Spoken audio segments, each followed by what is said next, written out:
una pregunta también muy interesante y ojalá uno tuviera la fórmula para cuadrar el círculo, pero yo creo que en la medida en que se formen grupos sociales, veedurías, organizaciones de base, organizaciones de la sociedad civil, fuertes y responsables y que sean capaces de exigirle al gobierno el cumplimiento de lo que es administrar el Estado en favor de todos y no de unas minorías, podría verse eso. O sea, puede ser un elemento utópico, pero creo yo que la sociedad civil tiene ahí un papel protagónico muy fuerte.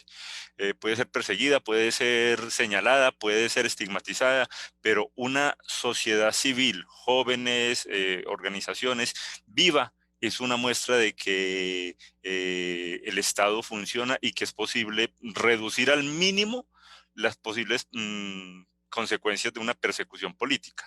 Tal vez llevar a lo que es una verdadera persecución política, a no hablar con alguien porque es de un partido contrario al mío o unas ideas contrarias al mía, pero al menos se respetan esas contrariedades. Eso sería lo ideal, pero yo creo que por las características propias del pueblo latinoamericano, eso hace parte como de nuestra naturaleza, así como la alegría y la simpatía constante que tenemos los hispanos. Es muy interesante lo que dice Wilmar en el sentido utópico. Me acuerdo que cuando le preguntaron para qué sirve la utopía, Eduardo Galeano, un poeta argentino, él decía, bueno, es que en vida nunca vamos a llegar a esa utopía, pero ¿para qué sirve? Para caminar hacia adelante. Y yo creo que enfocarnos en buscar estos mecanismos de construcción, ya sea en la cultura o lo que representa que es la política desde la vocación de servicio, ¿no? Y también referente al tema institucional del Estado, podemos ver ese sueño utópico para caminar hacia adelante y poder lograr algo que a lo mejor y con el trabajo de hormiga y haciendo pocas cosas pequeñas, se puede llegar a muchas cosas más grandes. Pues yo creo que aquí tienen que pasar dos cosas para que podamos avanzar en ese sentido. La primera sería que nos demos cuenta como sociedad que nunca va a existir como una fórmula mágica en forma de un partido, ¿no? Que cuando ese partido llegue o cuando tal persona llegue, que sí esté preparada, que sí le importe el pueblo, que etc., entonces va a suceder algo, todo va a cambiar, ¿no? Aquí en México ya hemos tenido más de una excepción en ese sentido, que cuando llegue el PAN al país, todo va a cambiar y México va a ser otro y vamos a ir en rutas del primer mundo y se va a acabar la corrupción y la injusticia y vimos que eso no sucedió. No, porque pues no es magia, o sea, a final de cuentas, ellos siguen siendo políticos, ¿no? Y nosotros seguimos siendo ciudadanos. Entonces, tenemos que nosotros cumplir nuestro papel como ciudadanos y hacer que los políticos cumplan su papel como políticos, ¿no? Entonces, yo creo que todavía hay algunas personas que siguen bajo ese embrujo de que no, esta persona ya es la buena, esta es la correcta, ya por fin estamos a nada de llegar a la utopía. Eso no va a pasar.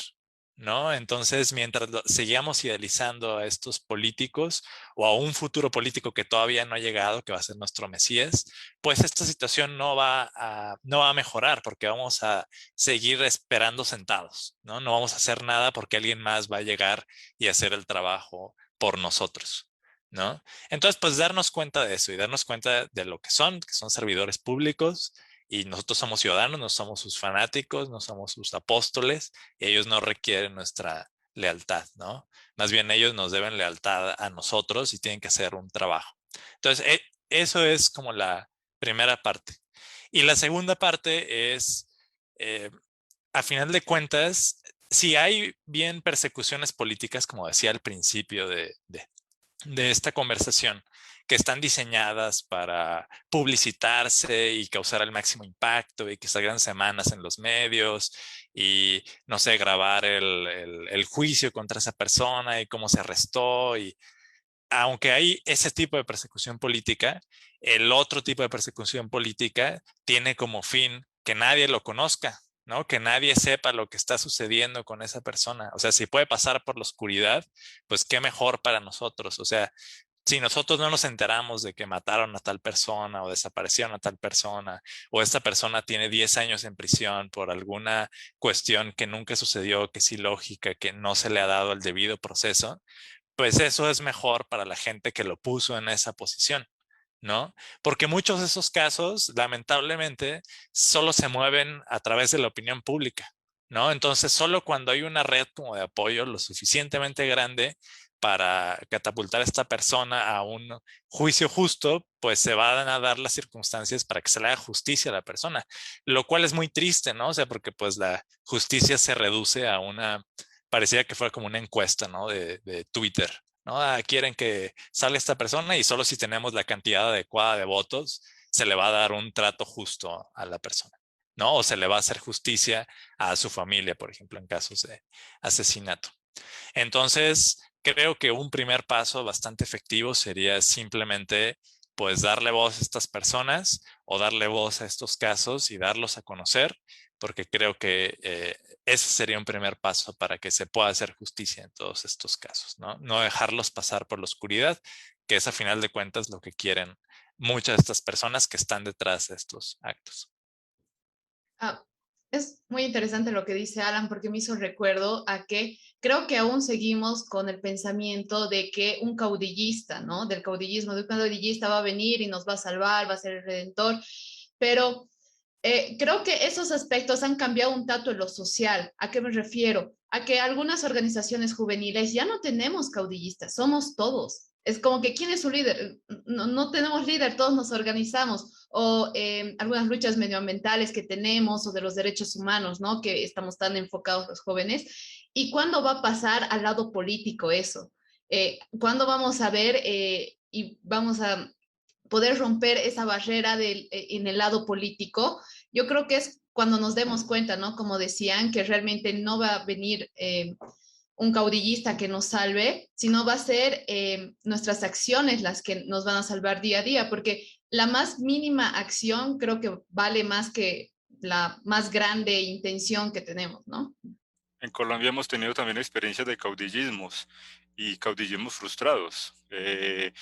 Yo le digo a mis estudiantes qué hubiera pasado si Jorge Eliezer Gaitán hubiera llegado a la presidencia y no hubiera sido asesinado en el 48, o Luis Carlos Galán en 1989 y hubiera sido el presidente en 1990. Seguramente estaríamos diciendo que fue un pésimo presidente, que fueron pésimos presidentes, que lo que prometieron no lo hicieron, que fueron corruptos como todos, pero en el caso colombiano estamos acostumbrados, por desgracia, como a dejar la esperanza. ¿Qué hubiera pasado si?